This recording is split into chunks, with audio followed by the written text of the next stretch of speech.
ఎందుకు తాగుతున్నావురా అని అడిగితే ఈడు అన్నాడట, మగాడైతే తాగరా అన్నారట. ఈ డౌట్ వచ్చి తాగేసాడట. అంటే నీకు తెలియదా నువ్వు మగాడవో కాదో? గాలిగా లేదో అంటారు, గాలో లేదో మాట్లాడతారు. నువ్వు తాగేసి తిరుగుతావు. నీ వయసు ఎంత? ఈడిస్తనితే 30 ఏళ్ళు వయసు, ఈడిస్తనితే 25 ఏళ్ళ వయసు. ఈ 25 ఏళ్ళ వయసుకే నువ్వు తాగితే నేను అడుగుతున్నాను, పచ్చిగానే మాట్లాడుతున్నాను, గుర్తుండిపోవాలి నీ మాటలు. నువ్వు 25 ఏళ్ళకు నువ్వు తాగుళ్ళో ఏ రంగం మొదలెడితే సంసారానికి పని చేస్తావు అనుకుంటున్నావా? నేను కట్టుకున్నది ఏమవ్వాలి? నీ పనికి మాలేసాలకి నువ్వు తాగుతావు. నువ్వు కట్టుకున్నది ఏమవుతుంది? నువ్వు వయసుకు మించి తాగుతావు. నువ్వు తాగుతావు. 25 ఏళ్ళు దాటితే నీకు 30 ఏళ్ళకి నీ కిడ్నీ కొట్టేస్తుంది.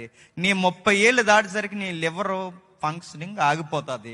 అంతర్గత అవయవాలు దెబ్బతింటాయి. నిన్ను కట్టుకుందగా ఒక అమాయకురాలు, నిన్ను కట్టుకున్నందుకు నీకు కాలో చెయ్యో కిడ్నీ ఏదోడు పోయి అది పడిపోయి నేను ప్రైవేట్ హాస్పిటల్లో వైద్యం చేయించలేక తీసుకెళ్లి గవర్నమెంట్ హాస్పిటల్లో చూస్తూ చంపుకోలేక అక్కడ పడేస్తే ఆ చివరికి నీకు సాకిరీ చేయలేక నీ